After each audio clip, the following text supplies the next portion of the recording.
A mi izquierda, a mi derecha, perdón, la licenciada Jessica Canto, el licenciado Ronel Ortiz, el licenciado Sigmi Citón, la licenciada Shirley Castañeda, la licenciada Alma Lorena Cortés, el licenciado Luis Eduardo Camacho González, el licenciado Alfredo Vallarino, el licenciado Alejandro Pérez y el licenciado Jaime Acosta, todos ellos miembros del equipo de defensa del presidente Martinelli.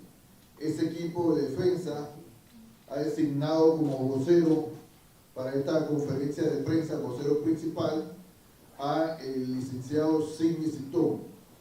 Pendiente, está acompañado a la izquierda y a la derecha de la licenciada, como le dije, Shirley Castañeda y del licenciado Ronel Ortiz, que son abogados, representan al presidente Martinelli en los dos últimos procesos chimbos que le maneja el órgano judicial. Entonces, concedo el micrófono al licenciado Sigmi Citón. Gracias.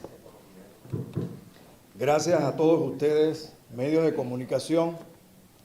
Les quiero expresar que para nosotros es de vergüenza que el Tribunal Electoral de la República de Panamá exhiba a funcionarios como la licenciada Maribeth Álvarez, juez tercera administrativa electoral, quien ejerce funciones desde el 16 de noviembre del año 21, certificado al licenciado Ronel Ortiz por parte del Tribunal Electoral sin tener la idoneidad legal para ejercer dicho cargo. Tenía 4 años al iniciar funciones, cuando la ley exige 5 años. Esto nos indica a nosotros que en el Tribunal Electoral existen personas administrando justicia electoral sin tener las capacidades que la ley exige para ocupar dichos cargos.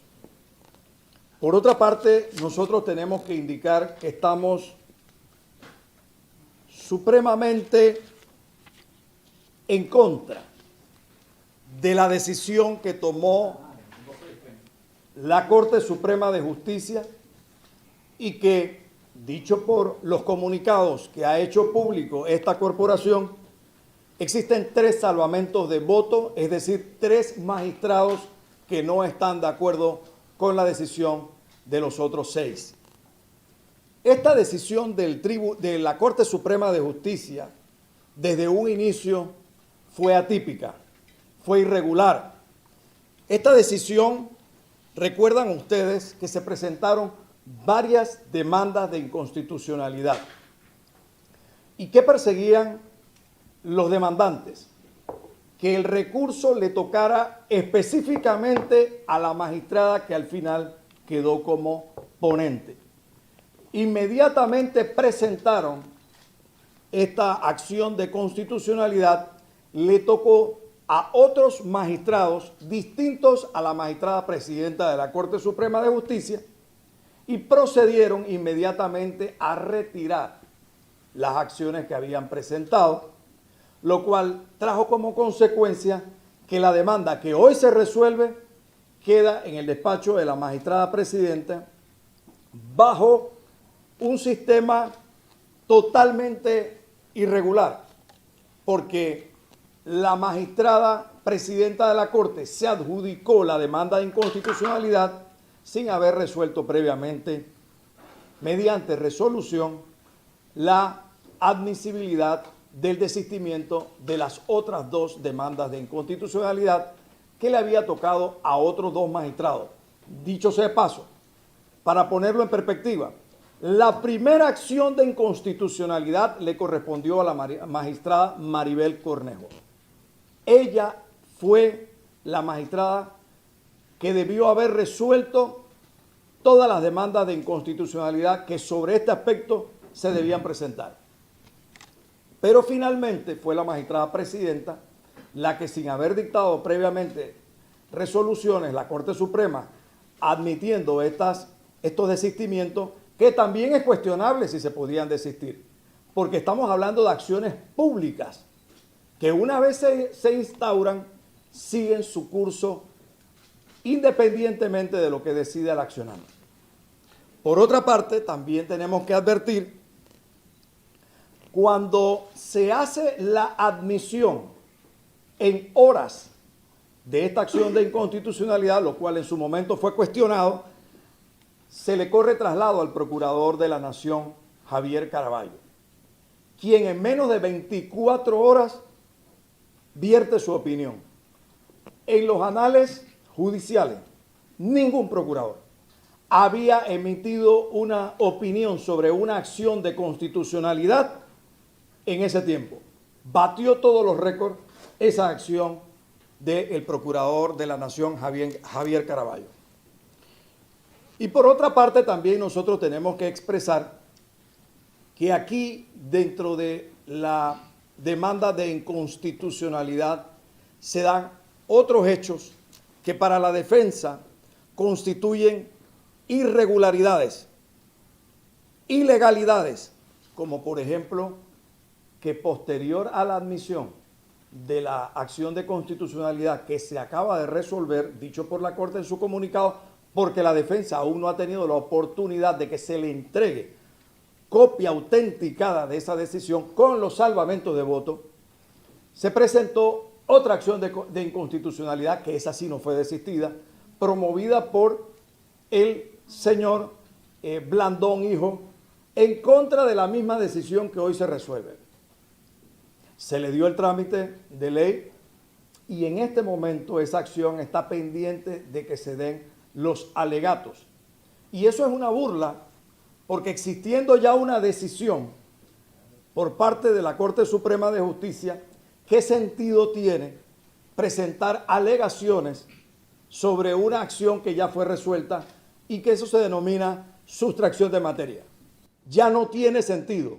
Pero la Corte Suprema, en el afán de resolver con una celeridad inaudita, no espera a que venza el término de alegaciones en la acción de constitucionalidad de José Isabel Blandón Hijo y procede a dar el fallo que ya ustedes han conocido por el comunicado de la Corte Suprema. Pero además de todo ello, antes de que se produzca el fallo, se da otra situación ilegal e irregular.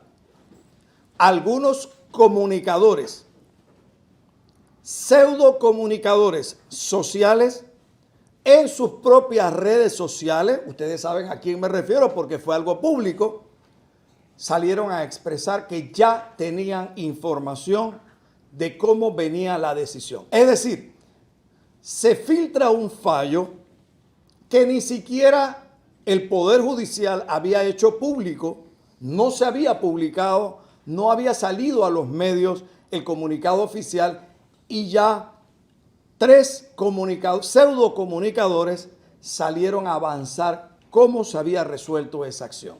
Eso se denomina coyoterismo periodístico. Eso no tiene otra denominación, porque recordarán ustedes que el magistrado Cecilio Sedalice hace algún tiempo atrás presentó una acción penal precisamente porque dentro de un proceso que él tenía, la ponencia de Ricardo Martinelli, un caso de Ricardo Martinelli, se filtró el fallo del magistrado Cecilio Sedalice, quien actuaba como sustanciador.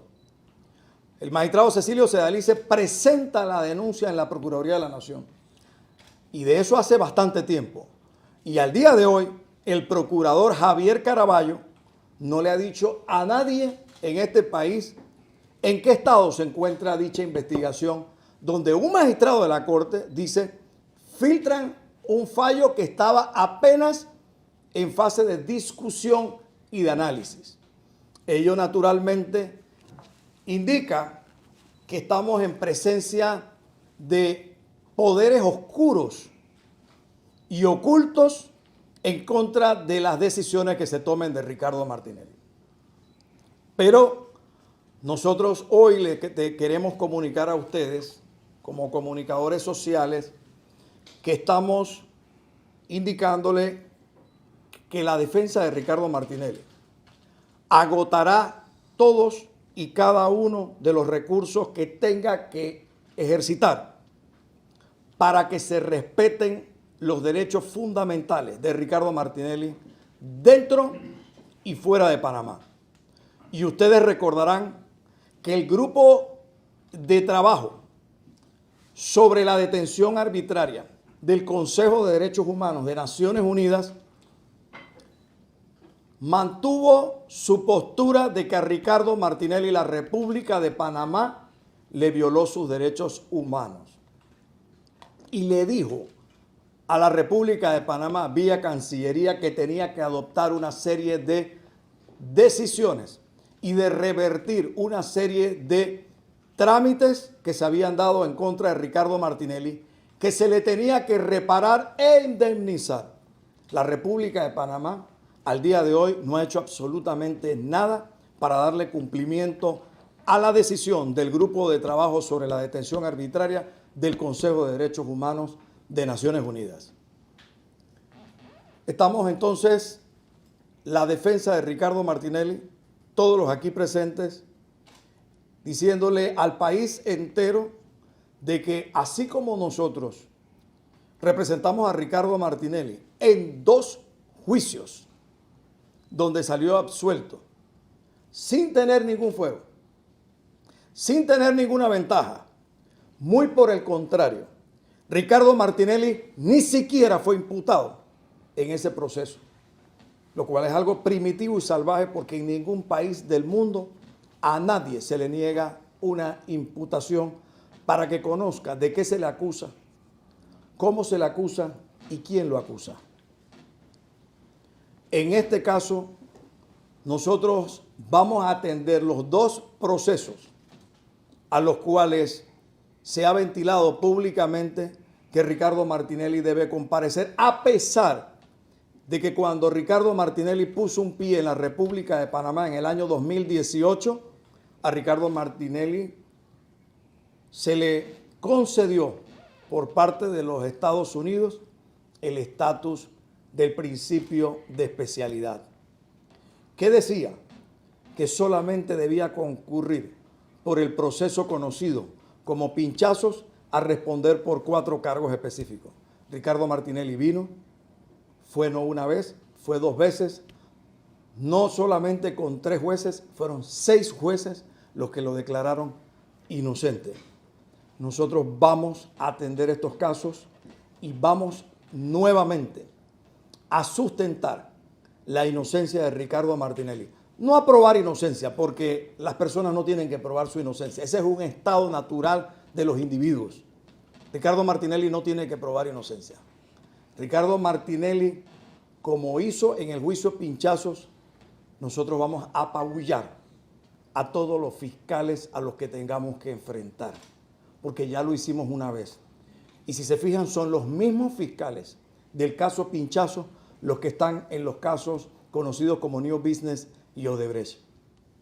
Los conocemos perfectamente bien y sabemos que no son personas que respetan la ley, utilizan todos los instrumentos alejados de la legalidad, pero nosotros sabemos enfrentar eso y mucho más. No ha existido ninguna orden de ninguna autoridad de los Estados Unidos de Norteamérica que haya dicho que Ricardo Martinelli perdió el principio de especialidad. Porque les quiero decir que para cuando se da una orden del gobierno americano, se tramita a través de Cancillería. Cuando Ricardo Martinelli vino en el 2018, a mí la embajada de los Estados Unidos, de Panamá en los Estados Unidos, me entregó el surrender notice donde me decía cuáles eran las condiciones sobre las cuales Ricardo Martinelli arribaba a la República de Panamá.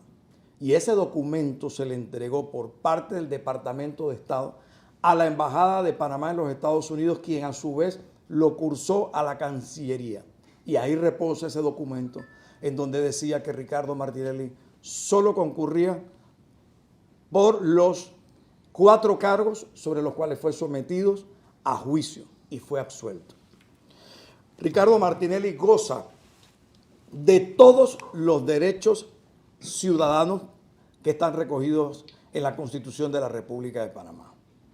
Ricardo Martinelli, como goza de todos los derechos ciudadanos que establece la Constitución, el derecho de elegir y de ser elegido, Ricardo Martinelli es y será candidato en el próximo año por su partido político, y así lo queremos indicar porque es un derecho constitucional y nada ni nadie podrá privarlo de ser candidato en el año 2024.